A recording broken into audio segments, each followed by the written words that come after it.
Bharatiya Janata party की नीति और रीति से सब वाकिफ है। भारतीय जनता पार्टी ने इस देश के युवाओं को ठगा है। सांसदगण सदन में लड़ाई लड़ रहे हैं और हम सड़क में लड़ रहे हैं। पेपर लीक नहीं चाहिए इस देश के लोगों को। इस देश के लोगों को नफरत नहीं चाहिए। इस देश के लोगों को बुलडोजर नहीं चाहिए। इस देश के लोगों को हथौड़ा नहीं चाहिए। ये लोग इस नशे में आ चुके हैं कि इस देश के संविधान को मानते ही नहीं, इस देश के कानून को मानते ही नहीं। ये अपना एक कानून लाना चाहते हैं, इस देश के ऊपर थोपना चाहते हैं। नमस्कार, आप देख रहे हैं नेशनल दस्तक और मैं हूं रंजय कुमार। कल ही जंतर मंतर पे राहुल गांधी आए थे और उन्होंने युवा कांग्रेस का समर्थन किया कि किस प्रकार से इतिहास का भगवाकरण किया जा रहा है। और आज जो है इंडियन यूथ कांग्रेस जो है बेरोजगारी को लेकर विरोध प्रदर्शन कर रहा है। हम देख पा रहे हैं कि किस प्रकार से जंतर मंतर पर एक भारी संख्या में जो है जन सैलाब उमड़ा हुआ है और सीधे सीधे कांग्रेस ने कहा है कि नौकरी दो, जंजीरें नहीं। अभी कुछ समय पहले ही जो डंकी रूट से अमेरिका गए थे बहुत सारे लोग नौकरी की तलाश में, उस बात को लेकर भारतीय राष्ट्रीय युवा कांग्रेस ने यह विरोध प्रदर्शन किया कि किस प्रकार से जंजीरों से लपेटकर उनको भेजा गया था और सैन्य विमान से भेजा गया था। हमारे साथ राष्ट्रीय महासचिव हैं भारतीय युवा कांग्रेस के कोकुमणि जी। सर, पहले तो आपका स्वागत है चैनल पे। धन्यवाद। क्या कहना चाहेंगे जिस प्रकार से रोजगार की स्थिति है लेकिन देश जो है औरंगजेब के मुद्दे पे फंसा हुआ है? देखिए, भारतीय जनता पार्टी की नीति और रीति से सब वाकिफ है। हम बोल रहे हैं रोजगार की बात कर रहे हैं, हम बात कर रहे हैं महिला सुरक्षा की, हम बात कर रहे हैं देश के विकास की, हम बात करते हैं खिलाड़ियों की, हम बात करते हैं किसानों की। लेकिन भारतीय जनता पार्टी सिर्फ और सिर्फ नफरत की बात करता है। जिस तरह से भारतीय जनता पार्टी ने इस देश के युवाओं को ठगा है, उनकी सरकार ने ठगा है।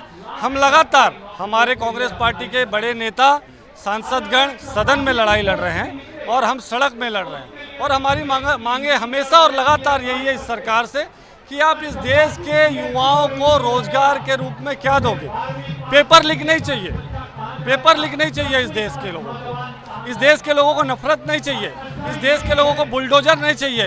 इस देश के लोगों को हथौड़ा नहीं चाहिए। इस देश के लोगों को प्यार, मोहब्बत और रोजगार, एक अच्छी जिंदगी चाहिए। वो आप देने में अक्षम हो।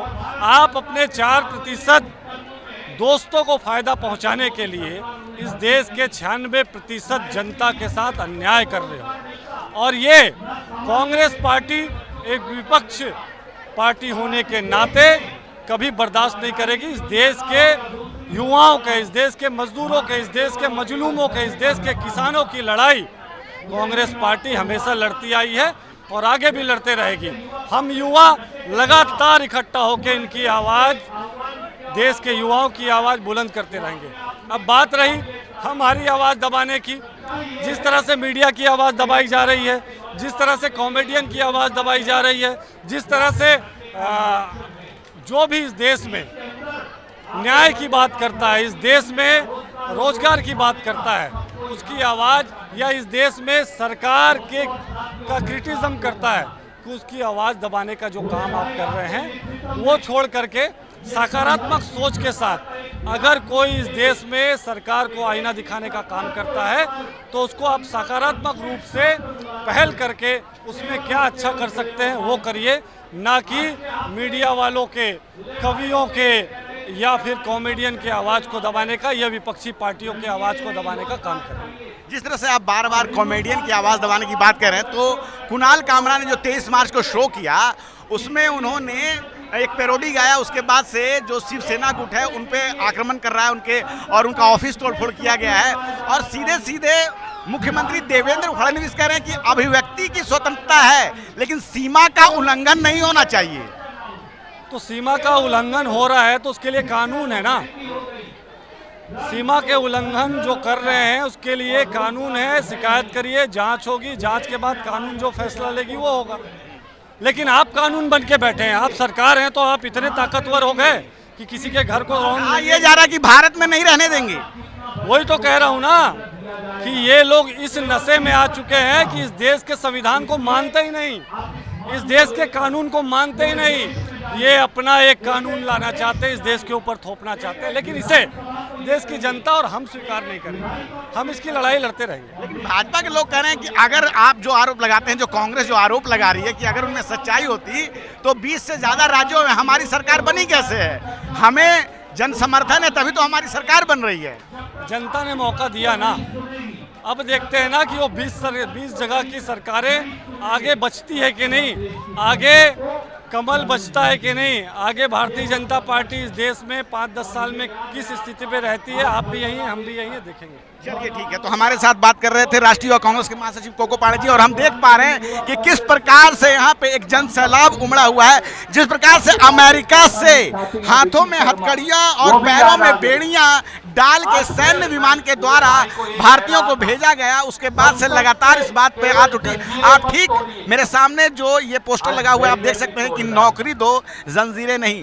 जो भी डंकी रूट से गए थे, अमेरिका गए थे, काम की तलाश में गए थे, सोचिए कि जब काम की तलाश में लाखों रुपए खर्च करके लोग बाहर जा रहे हैं और उन्हें जंजीरें मिली, उसके बाद से लगातार रोजगार पे सवाल किया जा रहा है कि क्या भारत में सच में अमृत काल चल रहा है? ये कौन सा अमृत काल चल रहा है जिसमें कि कॉमेडियन के शो करने पर तोड़फोड़ की जाती है? पार्टी के लोग कहते हैं कि देश में नहीं रहने दिया जाएगा और बाहर देशों से पहले से ही भारतीयों को बेड़ियों में लपेट कर उनको भेजा जा रहा है। तो ये इस देश का हाल है। और लगातार अभी यूपी में भी जो है लगातार कहा जा रहा है कि डबल इंजन की सरकार है। पूरे भारत में 20 से ज्यादा राज्यों में भाजपा की सरकार है और कहा जाता है कि डबल इंजन की सरकार ने लगातार विकास का काम किया, लेकिन भारत के लोग डंकी रूट से बाहर जा रहे हैं, जंजीरों में बंध के वापस आ रहे हैं। अपनी राय आप हमें जरूर दें। मैं रंजय कुमार, कैमरामैन आशीष के साथ नेशनल दस्तक। दस्तक की आपसे गुजारिश है कि अगर इसको बचाना चाहते हैं तो नेशनल दस्तक को सब्सक्राइब करने के लिए रेड कलर के सब्सक्राइब बटन को दबाएं, फिर बेल आइकन की घंटी दबाएं। नेशनल दस्तक को बचाने के लिए बहुत जरूरी है कि हर खबर को शेयर करें, लाइक करें, कमेंट जरूर करें।